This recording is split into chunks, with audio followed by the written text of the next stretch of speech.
Hey, Sunny, welcome to the Working With Us Oh, podcast. How are you today? I'm wonderful. We just have a typhoon outside. This is especially about Taipei. Oh, wow, that's amazing. What are we looking at here if you're looking at this video? Yeah, I have present you and your listener a special Taiwan landmark, the Taipei 101 behind me. This is alive, it's not a photo. So, Yeah. but as a Taiwanese, we are very proud of that. Yeah. No, it's definitely a landmark and it's a little bit cloudy outside, but you still see it goes up in the sky. It's very high. How tall is that building? Do you know? I think they call 101, is it? That 101. I am not really sure. But today is cloudy, as I mentioned. Today we have a typhoon coming. So this is a special weather in Asia. So today you are very lucky to meet the last autumn typhoon in Taipei. Yeah. And what's the purpose of that building, the Taipei 101? I think one of the reasons they build that is because when Taiwan economic grows, we want to show the world Taiwanese could also achieve as much as other developed countries. And at the time, we become the topest building worldwide for a few years. And then, of course, other countries also start to make the higher and higher. But for Taiwanese, this was very important to show we can make it as good as the other very rich country, very wealthy country. And this actually shows Taiwanese specialty of our personality, which is we really like to be the best. We didn't start as the best island.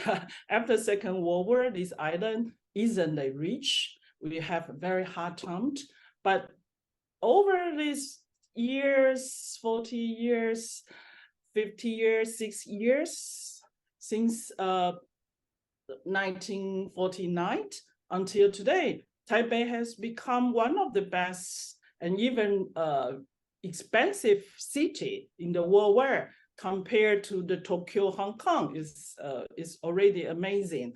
And live in this city, you don't have to go to Manhattan. We enjoy everything here. This is actually one of the things very interesting for people like you from the Norwegian. We have many aspects coming from Norwegian because the wind power thing is very now, our government is trying to promote it a lot. So we have many Norwegian companies, which is Denmark, Norway, they're very successful in the wind power. So our government invite them to help us to build the wind power for the green energy. And when some of them came to Taipei, I asked them, you used to live a countryside, thinking about you live in Norwegian country, you have a very big space. And while you live in Taipei, you live your building, which is so crowded. And why you want to do this? Because for me, I want to live in the green. After live 20 years in Europe, I returned to Taipei. I find I have a double culture shock. I couldn't stand this high building anymore. I want to stay in the green. But then they say, oh, we are only here for 3 years. We want to experience living in the crowds building, and you can just take the elevator down to 7-Eleven. Then 24 hours, you can buy everything, 365 days. They say this will not happen after we return. I say, oh, I understand. This is totally different to the different lifestyle. And people from other side of the world that appreciate this. And here we are just used to, this is a big city. Yeah, and I mean that's obviously one of the big I would say cultural experiences that I would have also when I moved abroad, like to big cities, the 24/7 lifestyle, for example, which is something that we don't see, especially you mentioned Norway, where I'm from, where things are closing early or even on Sundays, everything is closed sometimes in some of these cultures in Europe. So yeah, it's super fascinating. Obviously, it's a powerhouse of a city, and I think also Taiwan as the island it is, that's why it's a fascinating topic for me to talk about, the work culture of the people of Taiwan, because So I wanted to start with talking a little bit about, if you can try to explain to me a little bit about where, say, the work culture or the culture of doing businesses in Taiwan is coming from historically. There's concepts such as Guanxi. I think the historical facts of the Confucian time period and everything. I think it's very interesting also for the listeners to learn a little bit about the history and why your culture is so unique in many ways for a lot of people. Yeah, I think the specialty about Taiwan is actually we are Chinese culture. This is no doubt. I moved to Germany in 2002, and then wherever I go, people know I'm Chinese. So this is nothing I can avoid. So I understand that. And as a Taiwanese, we actually learn Chinese culture since long history. So we are a part of China. We are an island, a province since long years. And this island has been experienced much more than Chinese culture. We have also Japanese culture. We have American culture. We have today in worldwide the different culture. But end of the day, it is very important in our brand. If you are HK by a Chinese traditional family, so like me, because myself is a very good example. I have took American education. I married a German. I work in Germany. I immigrate Germany. I have a mixed kids. I work in China. I live in Singapore and Hong Kong, several places.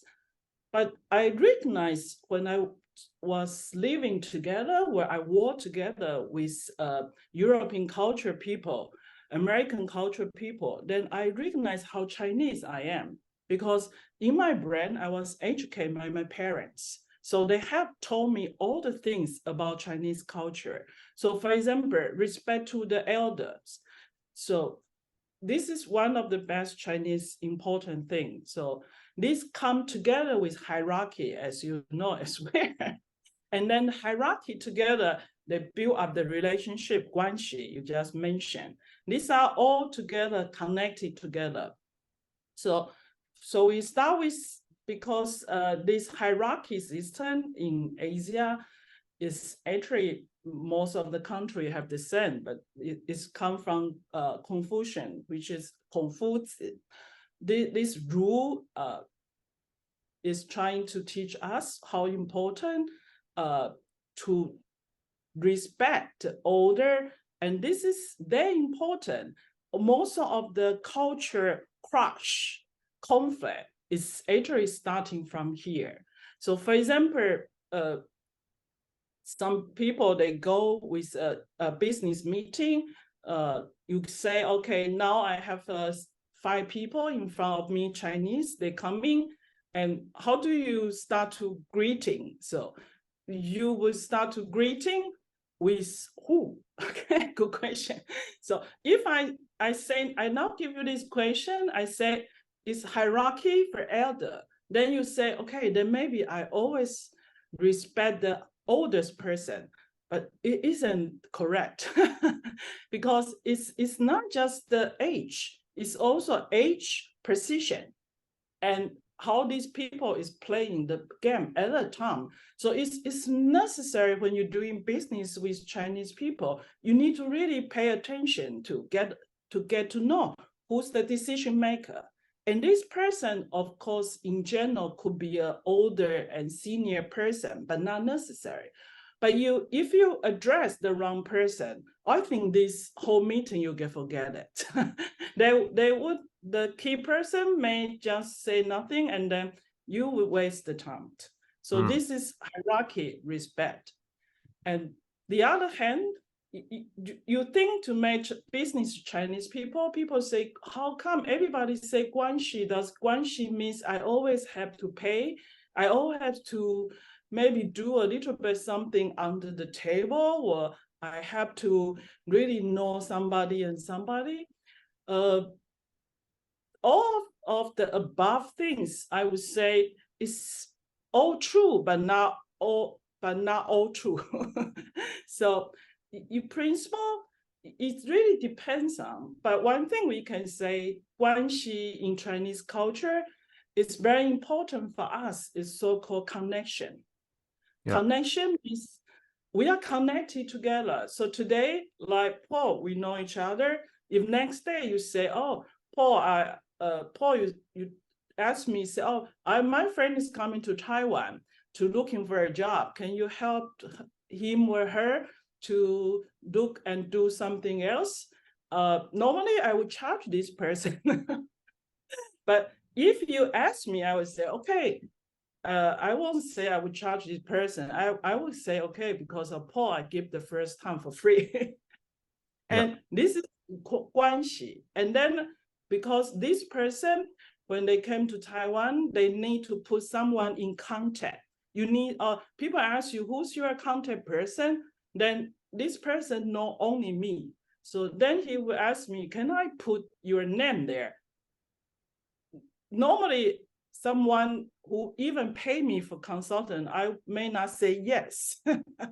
Because in the Chinese, we are very much about trust. Because if this person put me there as a contact person, they also means I am kind of guarantee for him, guarantee for her. So why should I do this if I don't know him? He's just my client one time. But because I trust Paul, so I say, okay, if Paul refer this person to me, it cannot be that wrong, right? So I try to trust you. So this kind of Guanxi is referred together. But the other hand, Guanxi doesn't mean you can get everything done. Because if you are not good enough, today, the Taiwan or the China society, we are very competitive. Even just with Guanxi, if you are not good enough, you still won't get as what you want. So this kind of culture has been changed a little bit. Early time, you would say if it's a state-owned enterprise, because you know the highest manager, probably they will give you the bid without any too much trouble because they are under table business. Well, this did happen in the history because of Guanxi. But today, the society has changed. They changed to different level of Guanxi, but still there. It's important you know someone. For example, one of the sales partner of my husband is Taiwan, and then they want to bring them into a factory, and he went into, my husband is a German, so he went to a factory for a sales meeting, and then he asked the partner, how did you know this guy, this project guy? And then the partner said, oh, because he is the classmate of my brother. So this is now a good example of Guanxi as well. Yeah. No, this is so fascinating, and I think it really tells a lot about the way of behaving and doing business with people from Taiwan and you know, China in that sense, because you have to be aware of these cultural differences, because it can, as you said, if you do the wrong greeting in an office with 5 people, you might end the meeting there, and the success you wanted from the beginning might already be lost, you know. So thank you very much for that in-depth explanation. I have another word in Chinese about the concept, which is it Mianzi, face, like losing face? Mianzi. Sorry about that. Yeah. So I have and I know that's also related to, you know, it's also an aspect of the culture that from what I know, is very important. And I can actually give you a personal experience about this that happened to me. It's many years ago now. So I was studying in New Zealand and in my group, in my class, we had like this group project, was actually an individual from Taiwan. And what happened is that we had an assessment. So I was very young. I didn't really know much about cultural communication and everything. I was still learning. I was at university learning business and culture. So what happened in this group project was that the teacher told the individual from Taiwan that the answers to the questions that we had done on the project was not correct. And he didn't understand why. And then as I was Norwegian and Scandinavian, I explained to him that he had misunderstood the questions on the paper. And because I told him this in front of the others, he got very offended, extremely offended. And I had to, try to resolve the situation and talk to him, and everything in the end was fine. But I basically offended him by just trying to explain that he had done that what he had done was his misunderstanding. Mm-hmm. So I think this is also something that's important to understand for someone who doesn't know the culture that well. Can you give an explanation of how it works? You actually give the best example of so-called losing face. I couldn't make any better example, as you say. This is the perfect example. We talk about how face for Chinese, if you lose face is very important for Chinese in our old education basic. You cannot lose face. And why is lose face so embarrassed? Because when you lose face, you also lose the trust from others. You lose respect from others. And you also think people see you down. And in our hierarchy system, this is not allowed.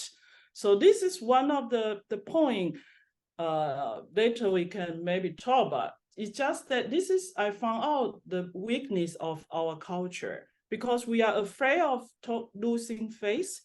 So we didn't teach our kids to admit the mistake. This is why I extend these face things together. And if you work with Chinese, you will find this very, very, very, very, very serious topic with Chinese. So as you say, you just try to help him and you point out, but this already lead to the fact he fear he lose face.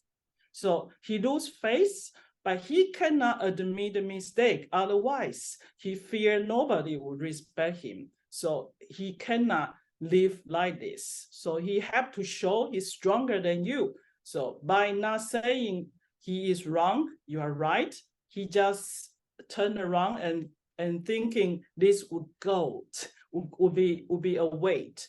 And this is really very typical Chinese. No matter happen in the colleague, friends, family, or business, this happen every day. So we call it losing face. It's very, very bad. On the other hand, how do you save face is also important. So I recognize if you make this kind of mistake, or sometimes we say something too fast. So for example, some people maybe just a little bit too the figure is a little bit too not as slim as it is, and then it's a woman, and you say, "Oh, congratulations! Are you expecting a baby?" I think this person is going to kill you. It's a Chinese; they will kill you. Okay, but the fact is, if they are very embarrassed, they fear lose face. What should you do? The way is their chance to save face. So sometimes you will say, "Oh, I'm sorry, because you see, my baby is also a baby inside." So, this is I didn't have my glass. I'm so sorry. So I recognize these days, people, if you try to set the face properly, you can avoid this kind of embarrass. But one thing about face, rule number one is never embarrass a Chinese in public, no matter what relationship you are. No matter what relationship you are, because this is a no-go. They are going to hate you to the end. On this, you try to set the face or makeup in some other way. Otherwise, embarrassed Chinese is losing face. This is actually in public. It's not only about friends. For example, in a leadership style as well. That's why we always say the working style, leadership in Taiwan, in Chinese culture. The manager they also try not to point out the mistake of his underling in public. They try to take this person aside and say, oh, I recognize you have these things is not good, but you don't want to embarrass people in public if they are not good enough. This is actually the whole point about losing face is you point this person is not good enough. This is quite a losing face. Yeah. But the other way is, how do you give face? So for example, how do you give people face? So if you don't want to lose face, then you don't need to say face, but then you give face. So give face is the other way around. You try to say a good word about everyone, praise everyone in public. Then you immediately give this person face. Then this person is thinking you are his best friend. Exactly. You're already his best friend. Yeah, and you know what is fascinating with this is that this is, for me, good leadership anyways, right? If you want to give feedback that is, say, based on bad performance, you do that in a closed room. You don't do that in front of everyone. That should be universal across the world. I don't think that is necessarily something that there is for German, I think you can do that. Yeah, well, the Germans and the Dutch, for example, are much more direct, but that's also because they, in their culture, would probably don't worry too much about this. They don't have it, so they can accept that the feedback is direct in front of others. But I think even so, feedback, like, it's almost like if something is bad, you tell it to, if I did something wrong, tell it to me. But if I did something good, tell it to everyone, because exactly, yeah. It shouldn't be that everybody needs to, because everybody makes assumptions about you based on the negative and the positive feedback, right? So I think we can learn quite a lot about this. Obviously, individual, how you feel about this is probably very different from me than someone from Taiwan or China, right? When they get this feedback directly like this. So I think that's a good learning experience there. So thank you for that. I wanted to change gear a little bit and go back to the ordinary person from Taiwan. Yes. How can you describe them? And I'm thinking in a way of, what do they do for fun? How do they live their life? How would you explain them? And like, how do they think and behave? Okay. If you Google everything about Taiwanese, I think most of the foreigner give us first impression is people are very friendly here. People are very friendly here and open to the different culture. So it's a little bit international city here enough. I remember 20 years ago when I first worked in China. At the time, they don't really see the Western face, so they are very scared about Western people. Everybody wants to take photo with my daughter. So, but this has already, after 20 years, Shanghai is completely different. The same as in Taipei. We have used to see all the foreigner here as well. So people are very open to different culture. And we have also the South Asian helper coming to support our society. Our marriage mix also together with international different country. So here we already have the mixed culture generation coming up.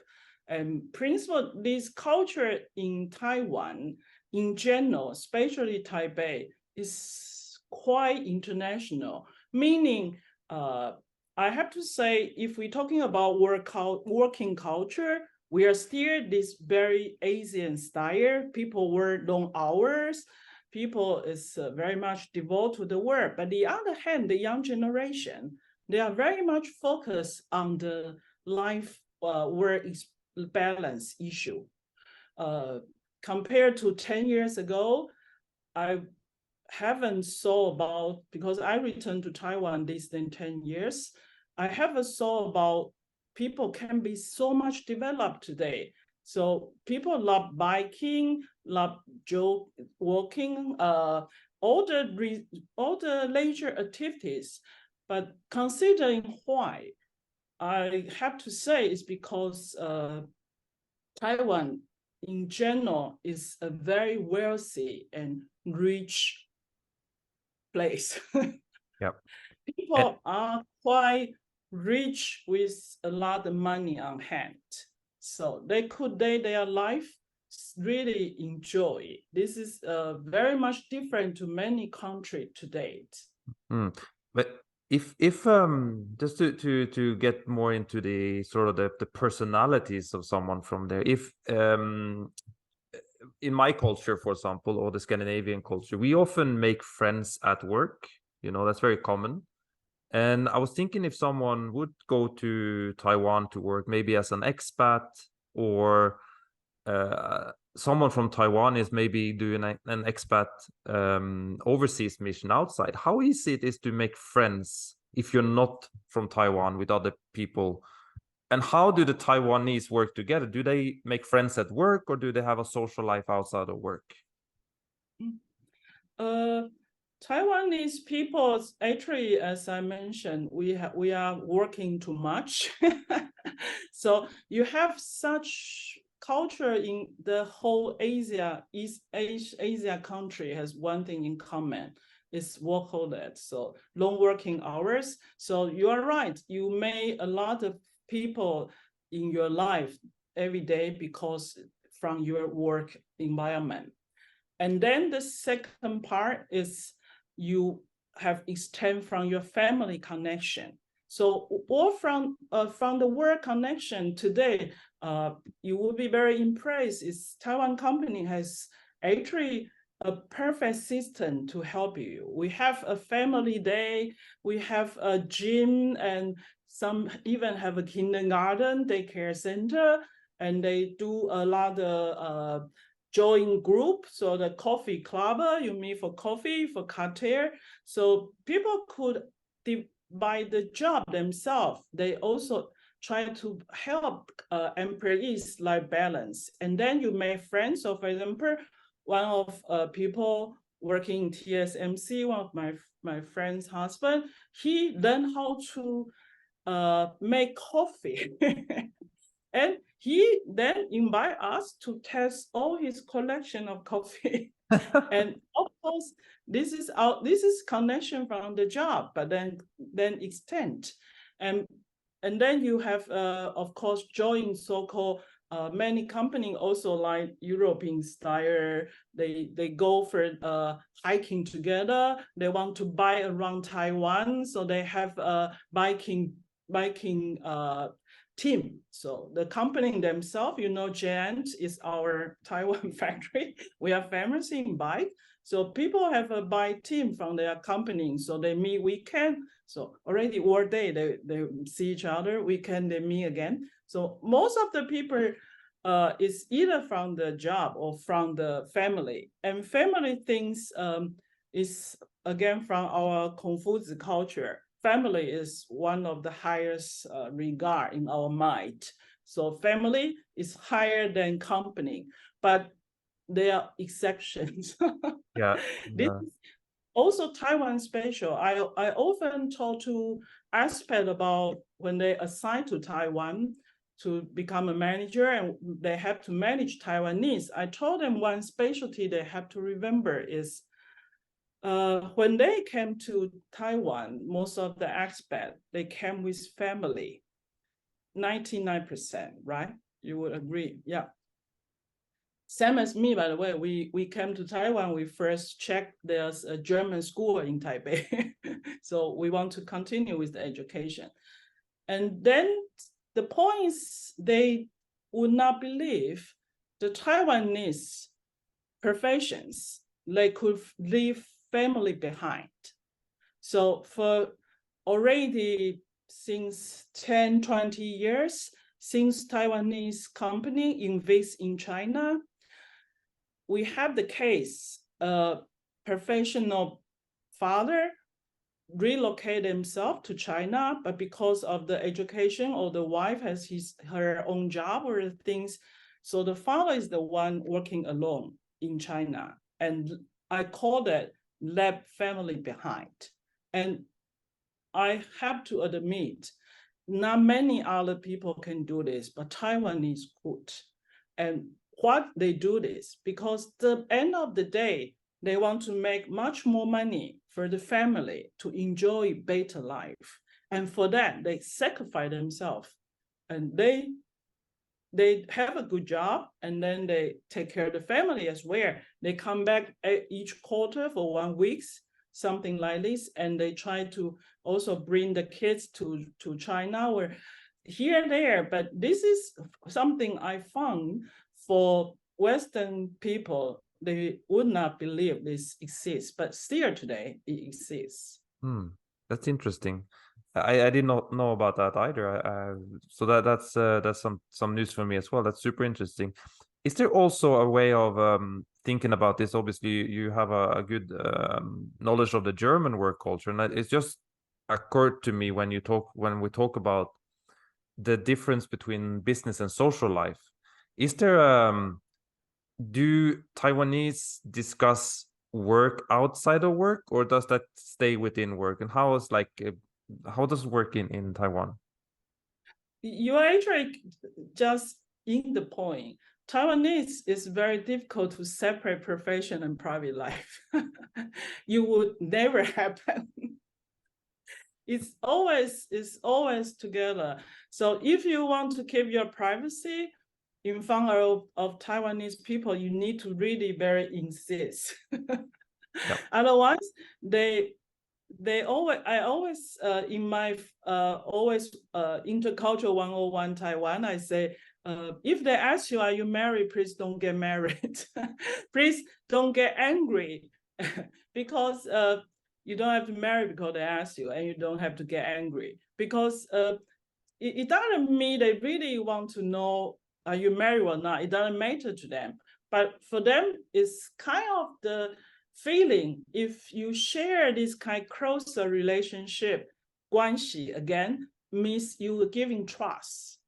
So they are telling you everything about themselves because they think, I trust you, so I tell you everything. But sometimes you say, wow, why you have to tell me this? I'm kind of nervous. You are telling me you have fight with your wife last week, or that your mother-in-law is drunk last night. So you kind of don't know where to put yourself in this kind of discussion.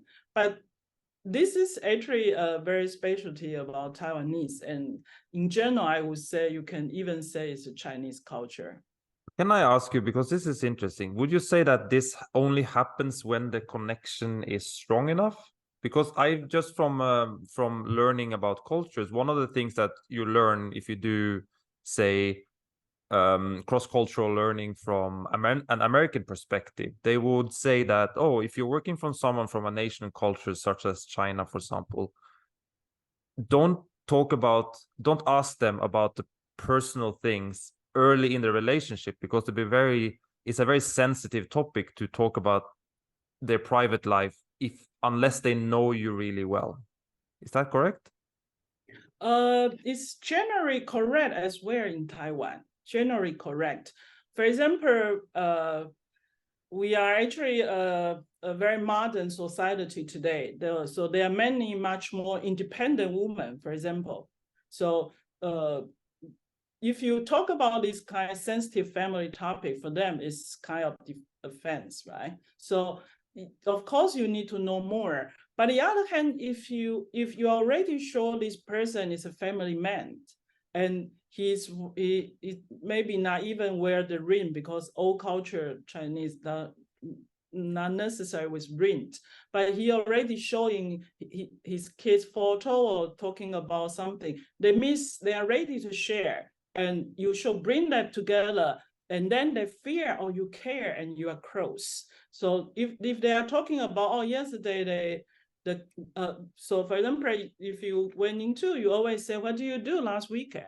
How's your weekend? Then your employee may say, I am, my kids went shopping and it's so proud, and this is impossible. Things are also out. It's not even New Year yet.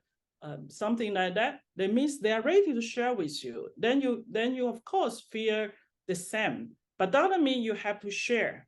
You can still keep your own, but the fact is, because you ask, they think you are ready to share. Okay, so yeah, so if you open the door, then you sort of the expectation is that, okay, I can share because you asked. Okay, got that one. Just to bring a little bit back to the typical Taiwanese, and let's talk about career ambitions and sort of from they are young, and what is sort of like a typical career path? Say someone who's going to go into typical, you know, blue collar work, maybe no, sorry, white collar, work their way up to the system, the hierarchy, compared to something like, is there, like you said, there's a lot of emphasis on working hard and long days. Can you tell us a little bit about this kind of idea? Yeah, as you start beginning from Confucius, this influence to us. So Chinese culture value education very high. So, and this actually extends to Japan and Korea as well. So principal education, devoting yourself to education is something our family is trying to helping us. So for example, I remember in my young time, my parents always say, my parents are business person. So they always say, oh, if you could put yourself to study in US, we are going to sell an apartment to help you to go to US to study. So I don't have to get a loan. They will pay for me. And for them, this is nature. Why? Because they feel proud. If they can tell the neighbor, my daughter is going to study in US, this was a house or worth apartment. So for them, this is proud. So we value the education system very high. So this is coming actually from the hierarchy system. So from the old Confucius timing, only people with education can go higher ranking. So in order to go the higher ranking, you have to study, you have to get education. So even your parents themselves couldn't get education in their young time, because I think 50 years ago, Taiwan wasn't that rich. So not everybody could went for education. My mother was a very talented people, but she couldn't go to university because she's the first daughter. And she made herself to study and act as a babysitter in Taipei because she really want to study. Her life is depend on study, but her family couldn't support her, but she made herself. But today is different. We try every people can get higher education in Taiwan with very low cost in general, very low cost. So principal, you want to study. At the fact, why you study? Because only with study, you have chance to go higher ranking. Okay, for example, our salary scale is partly depend on your education. It's hard to believe, right? So in most companies, they see your experience, your skill, and your certificate. But in many of Taiwan companies, they say, oh, because your master degree, you get a little bit more. So okay. This system still inside our payment system. So then you know why people want to get higher education. It refers to your daily payment already. And then the other hand, when you come for interview, then if they have a choice of a bachelor and master and PhD, probably they would choose the master people because they think the PhD is too expensive, the bachelor is not good enough. They choose the master degree people. So something like this. So at least you want to be the master, not the bachelor. So people are trying to get higher education. But on the other hand, we are actually lacking, like worldwide now, same in Germany. we need people with professional skill. We need people to do the handwork. We need people to do the operation job. That is now the fact of the situation in Taiwan. As we all know, TSMC, the famous chip company in Taiwan, because semiconductor has bring Taiwan economic higher and higher. So they need real good people. So they pay higher education people also doing like operator job, but they pay them as good as a master degree, bachelor of art people, master degree and MBA degree. They're doing an operation job in the factory for semiconductor. And people like me in education and HR consultant, I fear a little bit waste of our talent of our young people. But the other hand, this is the situation now in Taiwan. People work for money. So our young generation is also work for money. So they want to go to the job who pay more. They didn't have to necessarily looking for 20 years later or 30 years. Of course they do. They want to. They want to. This is Chinese nature. We all want to go ranking hierarchy. They want to. But what else is important in the same time is you get very good paid. And you ask me what is the Taiwanese looks like. If I may say a Taiwanese people, especially to the worldwide, is hardworking and like to make money and saving money. These three specialties Taiwanese. And you won't find anyone worldwide like this.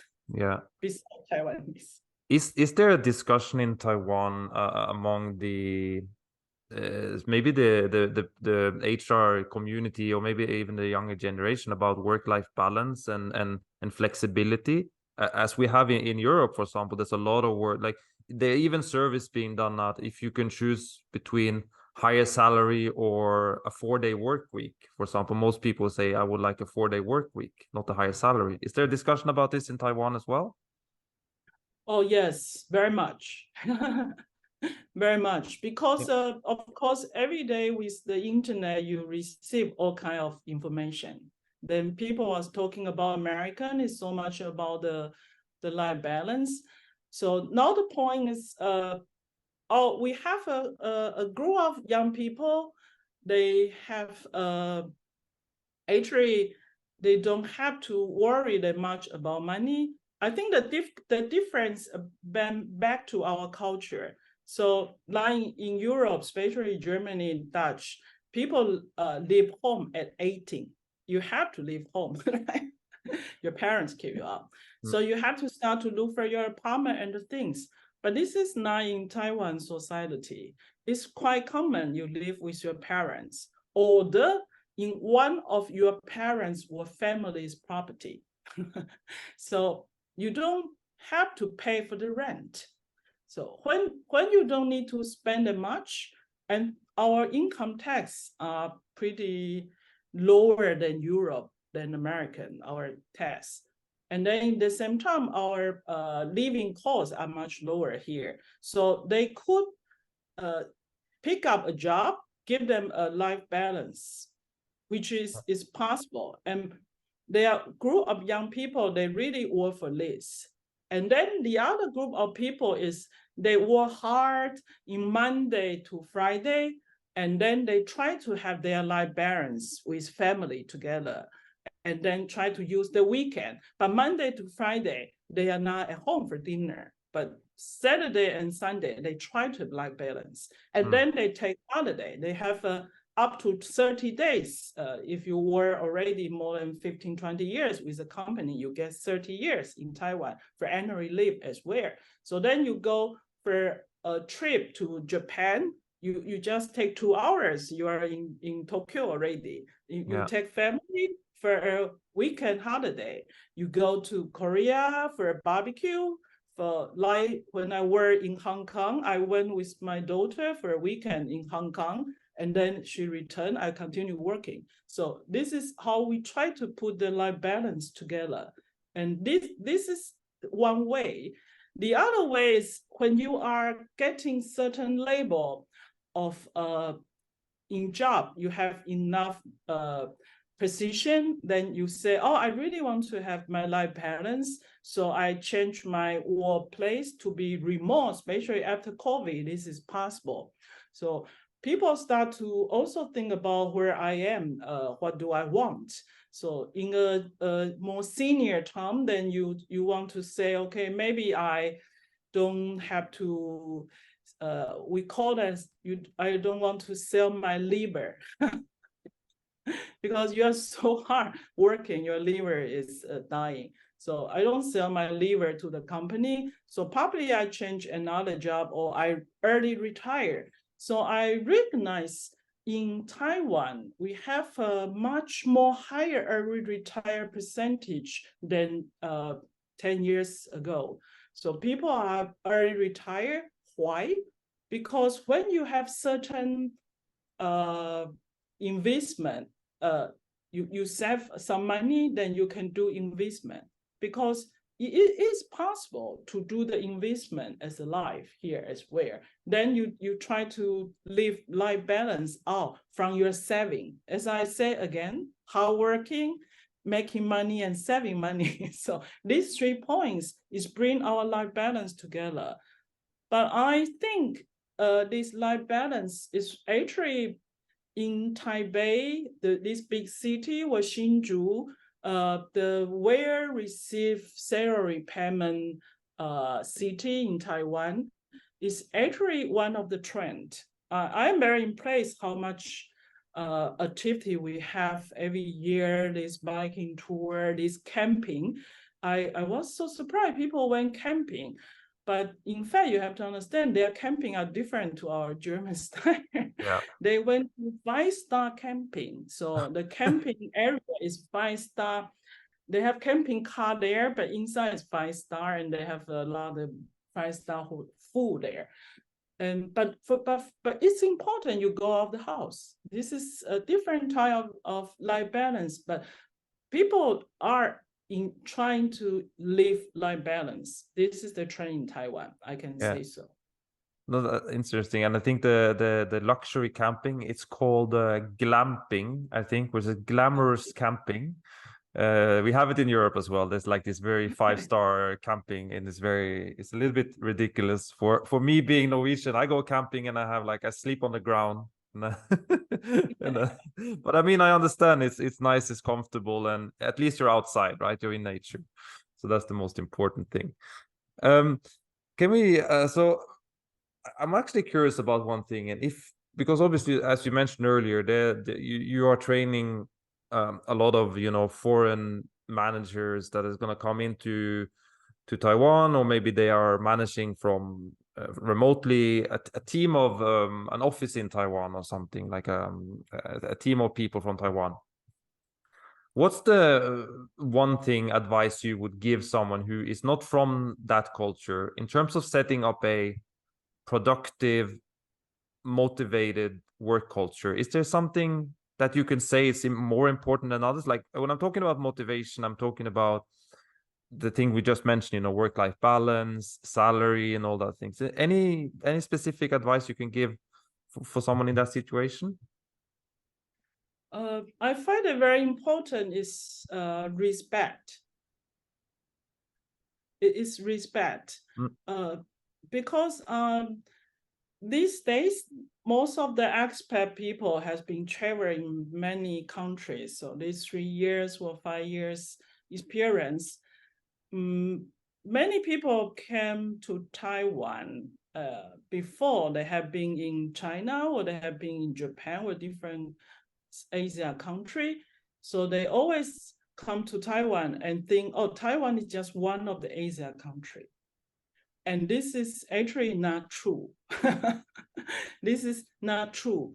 And then they read a lot of book or the different podcast, different LinkedIn story and saying, oh, Taiwan is a low-cost country. So here people are still working as a worker. So they come here because here is cheaper, they invest factory here. But this is not anymore the truth. Taiwan isn't a place you can hire low-cost employee anymore.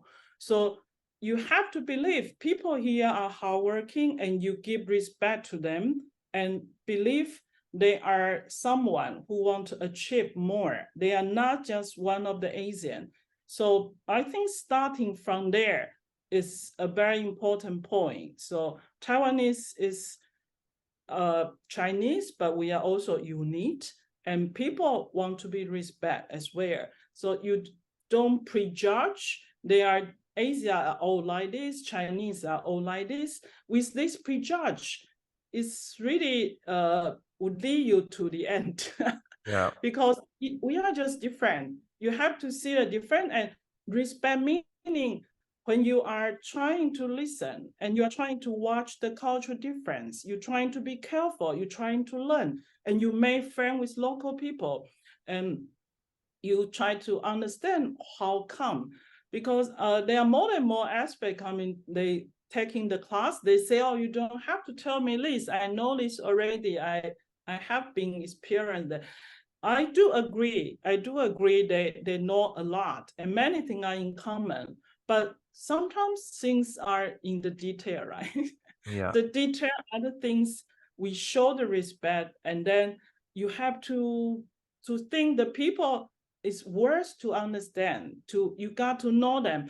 It's like I always tell my client, tell my coach, I say, you don't have to accept who they are, but you can try to understand who they are. You don't have to eat what they eat, but you don't have to say, oh, I will never eat Chinese food. This is not necessary to say. You don't have to take everything they told you what to do. So as a manager, people may tell you, oh, in Taiwan, everybody do this way.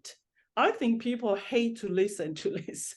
The manager had to listen to this when you are underling telling you, oh, sorry, but you're a newcomer to Taiwan. You need to know in Taiwan, we always do this way. Actually, you don't have to do the way they say. I agree, but you have to listen why they say so, and then you have to tell them, yes, you hear, you understand, but you don't agree, and you are not going to do that. Explain to them with respect. But sometimes the manager are just saying, no, we're a German company, we do the German way. But you don't explain to the Taiwanese colleague why. And you don't try to understand why they suggest different. I think this is the respect I'm trying to say. Yeah. No, and do you have any, from your experience and years in this industry, do you have any examples where there has been a very clear misunderstanding that led to something, and maybe there was a learning to take from this that you remember? Anything? One simple example is, for example, a manager come in, he got a secretary, and this secretary is clearly nervous with the new manager. She's afraid she will losing the job. So she start to make mistake. And then the manager is trying to point out her mistake. And one time, even in front of the colleague in public, and this lady quiet. Female, okay? Yeah. Quiet. And then this manager was shocking because he never thinking about I'm not your father, right? You're crying here.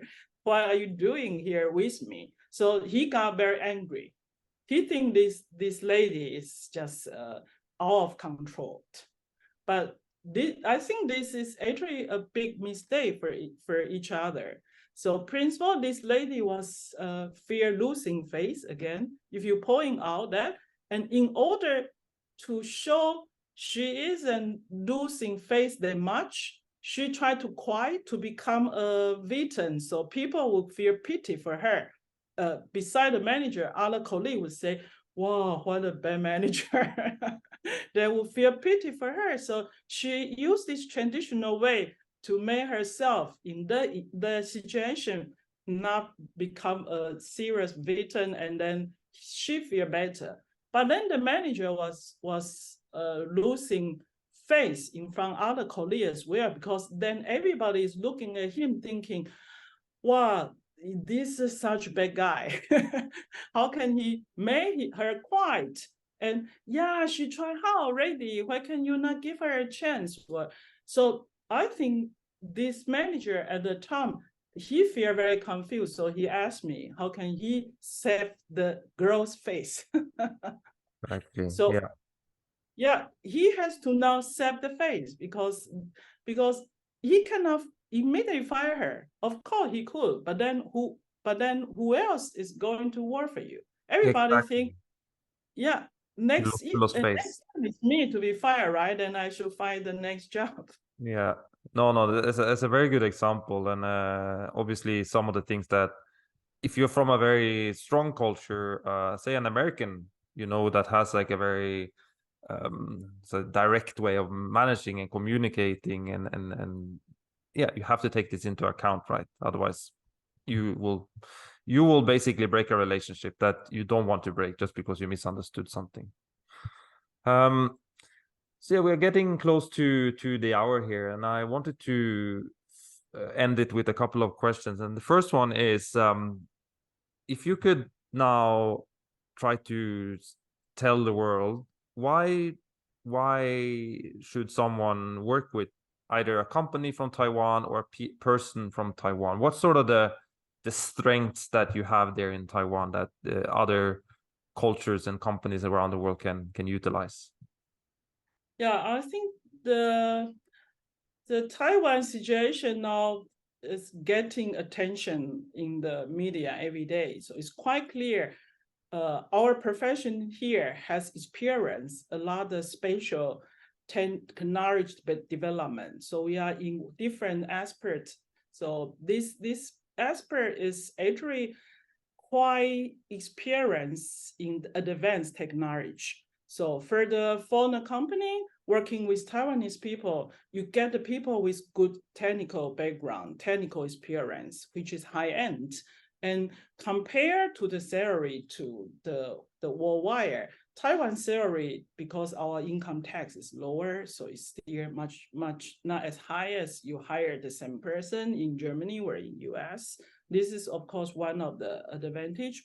Although we are not the low cost country anymore, and second, I would like to address again is I have to always say that as Taiwanese people are hardworking person. It's not only because the long working hours, as Germans always say, the long working hour doesn't count, the result count, right? So, but the other hand, we have good result and they are hardworking, so they really want to achieve something and they try hard. And one thing is incredible for Western company, if you have a company in Taiwan where you found a business or you have a Taiwanese team, you could always call them in even in holiday, or you can always call them in 24 hours because they are doing that as a mission. For them, work is a mission. So I still remember in the Chinese New Year, when Apple is so preferred to announce Taiwan take a big first iPhone, Taiwan take a big part of this development. So my brother-in-law was Chinese New Year, second day, he got a phone call. He's an engineer, R&D. He had to leave the family dinner and then went back to the factory. He has no doubt. That's the part I was really open my eyes. I said, he has no doubt he had to go. Oh, So wow. I said, hey, this is one of the reasons Taiwanese is one of the good success to contribute to the worldwide success. So hire them is good. The other hand, Taiwan people has been open to a lot of different international culture. As I mentioned, we have been Japanese culture, we have been to American culture, and work together with all the different international business in Taiwan. So Taiwanese has been able to accept more international economic cooperation concept.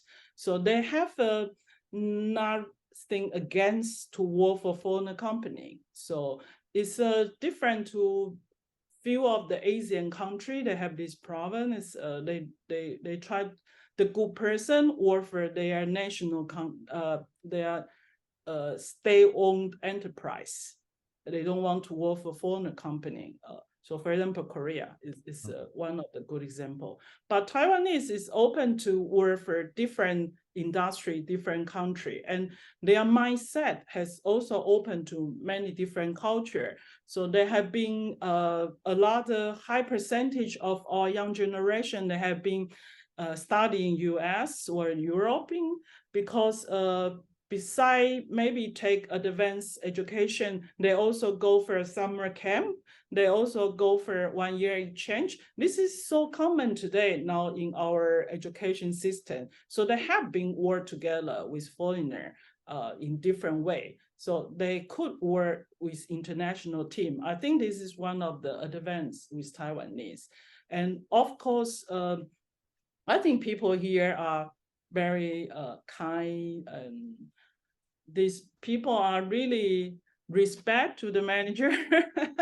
So if you set up an enterprise here, I think people love the enterprise as their own mission. So this is something I find very proud of my people here. This is something after compared to Germany, the difference is actually quite different. And Chinese, Taiwanese, this is one of our unique specialty, hardworking. Oh wow, that's really nice to hear. And I think it's interesting when you talk about that you had this experience of coming back, right? So you can sort of compare and contrast that experience, which I think is super important for a lot of people looking at the international assignments. And another thing that like maybe one of the, I think it's the last question I have for you, is how can people learn more about the work culture in Taiwan? I mean, they can speak to you obviously and look at your resources, but do you have any specific recommendations? Maybe there are some good books they can read that talks a lot about the culture there, or movies or TV series, anything that comes to mind that you can recommend? First of all, if it's about the Chinese culture and then Taiwanese culture, so if people are interested about Chinese culture in general, I always recommend them to watch this movie, Michelle Yeoh, this one, what's the name of the movie? She won an Oscar, Somewhere, Sometime, All at Once. Yes, the new one, yes. This movie has very specialty. The first 30 minutes, you see all the Chinese culture there. Wow. First 30 minutes. After 30 minutes is another story. So first 30 minutes, if you really want to understand Chinese culture, so Taiwanese as a part of Chinese culture, this 30 minutes is very important. You learn everything inside, I can guarantee you. All my class, I say the same. And then about Taiwanese culture, I think the best way, I don't have a special movies or book or channel you can see, but I find there's many channel you can see. And what I want to say is, sorry, I need water. No worries. No, I think I haven't seen that movie yet, so I'm definitely gonna watch that very soon to learn more and I think that's also something that is interesting about popular culture, that sometimes it can be very over the top, but when it's really on point and when it comes from someone like you that knows the culture well, I think it's a very good tip for everybody listening to watch the 30 first minutes of that movie. I'm gonna link the the name of the movie and everything in the show notes for this episode, so you can have a look for yourself. Yeah. And then about Taiwan culture, actually there are many podcasts in different language you can find about Taiwan. Most of them are actually very good, so I don't want to point out either one.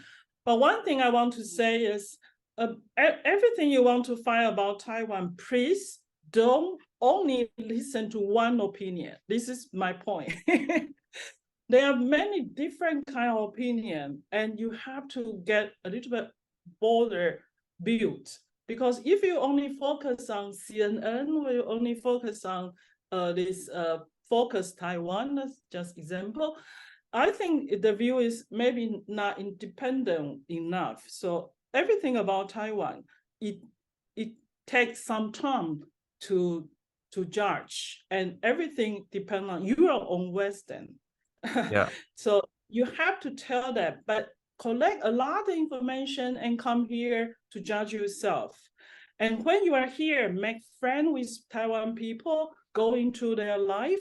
We have a high percentage of people speak English, maybe not perfect, but they are happy to help you. One of Western friend told me, if they are in the street, they want to look for a place, there are 10 people ask them, do you need help? So this kind of feeling, you can find it a lot of blog, they talk about this. So come here, make friends, read more information, make your own judgment, and see, do you like it? And you can understand, and you don't have to like our culture, but respect our culture. This is quite important for us. Yeah, and I want to emphasize one point you made there about looking at different sources for information about the culture, because there's a lot of very trendy, very good books that talks about one aspect. But and then I feel like a lot of people are only reading one book, and they think they know everything about the culture. But you really need to talk to different perspective, because culture is not one thing. There's even inside of a culture, there's different subcultures, so we are generalizing quite a lot when we talk about these things, but it's really something. I think the best advice I give for everybody is obviously, like you said, if you have the time and opportunity, is to go there, stay there for a little while, and learn, like, feel the culture, how it is and how it works there. But that's not for everyone. So, but as you said, look up different sources and you will learn quite a lot more than just looking at one. Okay. So before we end it, thank you very much again for this very, very good conversation. How can people find you, and how do you would like people to connect with you online? People can always find me from LinkedIn as every professional as well. It just especially is my name is Sunny Foehr-Huang, because my husband is German. So you will find me there. I believe you will write down there later. So this is the best way to find me. And then by all the different channels, you will find me, because I'm actually also I'm hosting radio show in Taiwan, in a national radio station, and I also has writing for newspaper. So it would be easy to find me. And if you're interested to come to Taiwan, you want to get to know more Taiwan, you're welcome to write me.